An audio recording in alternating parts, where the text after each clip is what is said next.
ನಮಸ್ಕಾರ ವೀಕ್ಷಕರೇ, ಜನರಕ್ಷಕ ನ್ಯೂಸ್ಗೆ ಸ್ವಾಗತ. ಬಾಗಲಕೋಟೆ ಜಿಲ್ಲೆ ಬದಾಮ್ ತಾಲೂಕ್ ನೀಲ್ಗುಂದದಲ್ಲಿ ಡಾಕ್ಟರ್ ಬಿಆರ್ ಅಂಬೇಡ್ಕರ್ ಸರ್ಕಾರಿ ಮೆಟ್ರಿಕ್ ಪೂರ್ವ ಬಾಲಕರ ವಸತಿ ನಿಲಯದ ವಿದ್ಯಾರ್ಥಿಗಳಿಗೆ ವಿವಿಧ ಕ್ರೀಡೆಗಳನ್ನು ಆಯೋಜಿಸಲಾಗಿತ್ತು. ಮುಖ್ಯ ಅತಿಥಿಗಳಾಗಿ ಭಾಗವಹಿಸಿದ ಎಸ್ಎಸ್ ಪ್ರೌಢಶಾಲೆಯ ಮುಖ್ಯ ಗುರುಗಳಾದ ಎಸ್ಎಸ್ ಪಮ್ಮಾರ್ ಸರ್ ವಿದ್ಯಾರ್ಥಿಗಳಿಗೆ ಶಿಕ್ಷಣ ಕಲಿಕೆಯೊಂದಿಗೆ ಪಠ್ಯೇತರ ಚಟುವಟಿಕೆಗಳಲ್ಲಿ ಭಾಗವಹಿಸಬೇಕು. ಕ್ರೀಡೆ ವಿದ್ಯಾರ್ಥಿಗಳನ್ನು ದೈಹಿಕ ಮತ್ತು ಮಾನಸಿಕ ಆರೋಗ್ಯ ವೃದ್ಧಿಸಲು ಸಹಾಯ ಮಾಡುತ್ತದೆ ಎಂದು ತಿಳಿಸಿದರು. ರಾಜ್ಯ ರಾಷ್ಟ್ರ ಮಟ್ಟದಲ್ಲಿ ಕ್ರೀಡೆಗಳಲ್ಲಿ ಉತ್ತಮ ಸಾಧನೆ ಮಾಡಿದರೆ ಸರ್ಕಾರಿ ನೌಕರಿ ಪಡೆಯಲು ಕ್ರೀಡಾ ಕೋಟಾದಲ್ಲಿ ಅವಕಾಶ ಇದೆ ಎಂದರು.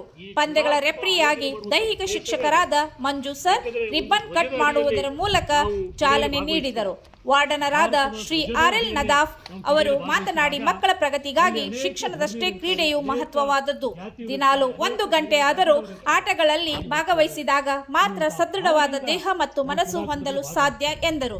100 ಮೀಟರ್ ಓಟದಲ್ಲಿ ಪ್ರಾಥಮಿಕ ಶಾಲಾ ವಿಭಾಗದಲ್ಲಿ ಪ್ರದೀಪ್ ಸುರೇಶ್ ಕಾಟ್ನಾಯಕ್ ಪ್ರಥಮ ಸ್ಥಾನ ಪಡೆದುಕೊಂಡರೆ, ಆದರ್ಶ್ ತಳವಾರ್ ದ್ವಿತೀಯ, ಮನೋಜ್ ಲೋಕಾಪುರ್ ತೃತೀಯ ಬಹುಮಾನ ಪಡೆದರು. ಹೈಸ್ಕೂಲ್ ವಿಭಾಗದಲ್ಲಿ ಪ್ರಜ್ವಲ್ ಕಾಟ್ನಾಯಕ್ ಪ್ರಥಮ, ಗಣೇಶ್ ಹನುಮನ್ನವರ್ ದ್ವಿತೀಯ, ಸದಾನಂದ್ ಮಾದರ್ ತೃತೀಯ ಬಹುಮಾನ ಪಡೆದರು. ಗುಂಡು ಎಸೆತದಲ್ಲಿ ರೋಹಿತ್ ಹಳಕಟ್ಟಿ ಪ್ರಥಮ, ದುರ್ಗಪ್ಪ ಮಾದರ್ ದ್ವಿತೀಯ. ಕಬಡ್ಡಿಯಲ್ಲಿ ಪ್ರಾಥಮಿಕ ಶಾಲೆಯ ವಿಭಾಗದಲ್ಲಿ ಡಾಕ್ಟರ್ ಬಿಆರ್ ಅಂಬೇಡ್ಕರ್ ಬಾಯ್ಸ್ ತಂಡ ಪ್ರಥಮ ಬಹುಮಾನ ಪಡೆದರೆ, ಹೈಸ್ಕೂಲ್ ವಿಭಾಗದಲ್ಲಿ ಹೈಸ್ಕೂಲ್ ಬಾಯ್ಸ್ ತಂಡ ಪ್ರಥಮ ಬಹುಮಾನ ಪಡೆದುಕೊಂಡರು. ಬಹುಮಾನ ಪಡೆದ ವಿದ್ಯಾರ್ಥಿಗಳಿಗೆ ಜನವರಿ 26ರಂದು ಮೆಡಲ್ಗಳನ್ನು ಕೊಡಲಾಗುವುದು ಎಂದು ತಿಳಿಸಿದರು. ಇದೇ ಸಂದರ್ಭದಲ್ಲಿ ನಿಲಯದ ಸಿಬ್ಬಂದಿಗಳಾದ ಕಾಶಿನಾಥ್ ಅಂಗಡಿ, ನಿರಂಜನ್ ನಾಗಣ್ಣವರ್ ಎಲ್ಲಾ ವ್ಯವಸ್ಥೆಯನ್ನು ಅಚ್ಚುಕಟ್ಟಾಗಿ ನಿರ್ವಹಿಸಿದರು.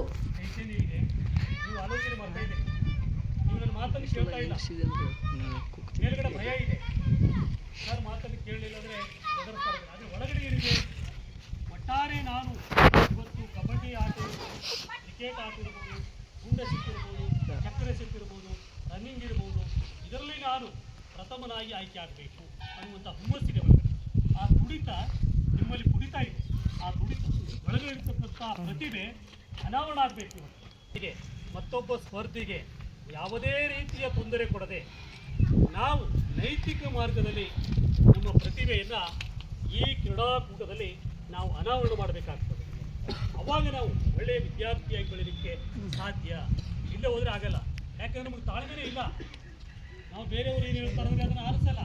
ಹಾಗಾಗಿ ತಾಳ್ಮೆ ಇರಬೇಕು. ಬೇರೆ ಒಬ್ಬ